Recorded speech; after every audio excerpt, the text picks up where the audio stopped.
Growing up, my dad would say over and over again, "Don't make me tell you twice." And you know, that kind of burned a hole in my mind. And as a parent today, I'm like, man, kids, don't make me tell you twice. And I'm like perpetuating this pattern, realizing that, you know, kids do not always listen on the first go around. Kris Krohn here today on Limitless TV. And we're talking about how you get your kids to listen on the first response. And you know what? There is some magic to doing this. And I'm going to, in a sort of way, bringing in some incredible knowledge from one of my mentors, Nicholeen Peck, that solved a huge problem in my home.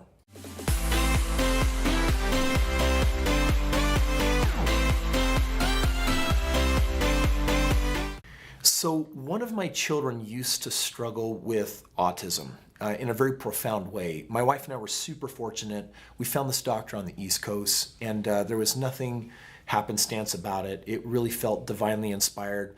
Dr. Batar, drbatar.com on the East Coast, has a Center for Advanced Medicine, has literally cured thousands of little boys and girls of autism. And even though today's video is not about that, I remember that when I finished working with this doctor over a 2-year period of time, he said, "Oh, well, Kris, there's nothing more that we can do for you and your son Kaiser. At this point, any problems he has, they're behavioral. They're trained. He's gotten off the hook for everything from where he was at. But today he can learn." And so the most important thing that you do now that the treatment is over is it's how you show up as a parent. Well, I'm going to tell you, I was struggling with 4 kids and Kaiser being my second oldest. He did not listen very much to what his dad had to say. And it was a struggle. And I remember that I would often get frustrated and I would default to anger and just get under my skin. And yet it wasn't helping. Getting angry didn't work. So you know what I did? I called in the big guns. I hired a mentor. This woman, Nicholeen Peck, people paid $25,000 to have her come live in her home for 3 days and completely alter your family dynamic. And I want to share with you 2 things that she taught me that made such a huge difference on learning how to create a positive affirmative response from a child every time that you have a request. And there's something for me to do and there's something for them to do. So there's 2 skills to be learned. The first is a skill that the parent needs to learn. Her whole program is called Calm Parenting. If you want a child to listen to you, then you get to learn how to ask in an emotionally uncharged way. That means that you don't have to kick and scream, you don't get to threat, you just get to ask calmly. Now, this is where I needed training because children respond very different to uncalm parents. You might not know this because most dangerous information is what you don't know. What you may not know here is that your emotional state is normal to you, but it may be producing an adverse effect that you want from a child. So your job is to learn how to be what? Yeah, you got to learn how to be calm. So for me, that's breathing and keeping my cool on what it is I want. The second skill, though, is for the child to learn. And this is all about accepting answers. Okay? So a child that learns how to accept a no answer or a yes answer is a functional child. And how do you motivate them to do that? Well, there's all sorts of theories, but I want to share with you what Nicholeen taught me. She called it consequences. Learning to self-government yourself. Self-governance is understanding that every choice carries with it a consequence. Now, she doesn't do timeout and she doesn't take money away from you, or she doesn't spank or do any kind of capital punishment or corporal punishment or any of that kind of punishment. What she does instead is the consequences that you get to earn extra chores. Working is a good thing for everyone to learn. You earned a chore.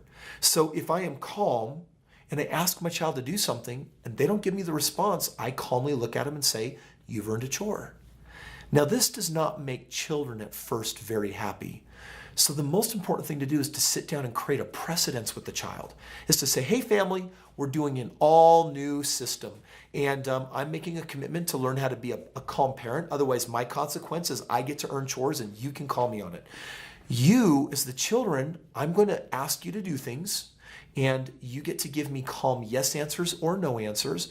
And there is no answer to a parent. You get to say yes because you're a child, and that's one of the skills that you're learning is that is the appropriate answer, and you get to learn how to accept those answers. Similarly, if you ask me a question, I say no, you get to learn how to accept that answer as well. And anytime that you do not remain calm and accept the answer appropriately, no worries. You earn a chore. You get to do a chore. Now, when you start doing the system, your children are going to start earning chores. 2 things are going to happen. the house is going to get cleaner. But the second thing is your child might go into a bit of a tirade because they're upset that they were given a consequence. Only issue one consequence and maybe put them in a quiet timeout place to calm down, learn how to self-govern it themselves, and then when they're calm, ask them to do the chore. When the chore's done, they should come to you and check back and ask if there's anything else that they can do. That's it. That's the system. So step one, I want you to focus on learning how to be a calm parent. Make your requests calmly. Number two, teach your child how to accept an appropriate response. So for example, if the answer for me is yes or no, the child gets to say, okay. If I ask the child to do something, they also get to say, okay. If they don't give me either of those responses in either of those situations, they're earning a chore. And if they're upset about it, then they get to calm down and then do the chore. And then the pattern gets to repeat. This has really created a very different dynamic in my home. My children, for the most part, say okay, and when they don't, the house gets cleaner. Sometimes they throw a little bit of a tantrum, but you know what?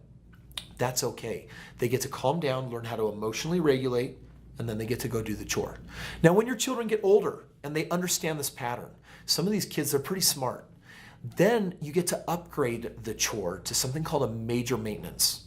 So I have my daughter now who's 11 years old going on 40, and she understands the system in and out. She can manipulate it. She knows that she gets to say okay, or she gets to, there's an appropriate way for her to argue. She can ask to disagree appropriately and give me her feedback. But at this point, one of the things that happens if she really throws a tantrum or a mess at her age, who knows the system, then she earns a really big chore. That's what Nicholeen calls a major maintenance. Now, I've just given you 10 hours of content condensed in just a few minutes here. Nicholeen Peck is an amazing woman. You can certainly learn more about her and what she does. But if you want to start having calm children that are accepting your answers, it starts with you becoming calm, and then watch this video again. Take notes on the system and try it out and have fun with it. I think you'll quickly see that your children start responding very different to you on the very first ask. Look up Nicholeen Peck, watch this video again. What I shared was simple and compact, but you know what? In this tiny little video is this system that if you can be consistent with, one of the very important keys, it's going to help you change the dynamic. The thing I love about dancing is that it only takes one person to start dancing different or not at all to shift the entire dynamic. That's what happens in your home when you change up the strategy and mix things up. And there might be some temporary chaos of people throwing fits, but they're going to quickly get the picture because there's a consequence that they may not want. Now, make sure that you are a subscriber, if you already are, because tomorrow I'm going to be sending a notification when my next video hits, which is on the power of positivity. And I'm going to go deep on this one, and I got a little bit of a rant coming up inside, so make sure that you are there for it, because you know what? I'm really excited to share with you what is really possible with a little bit of positivity.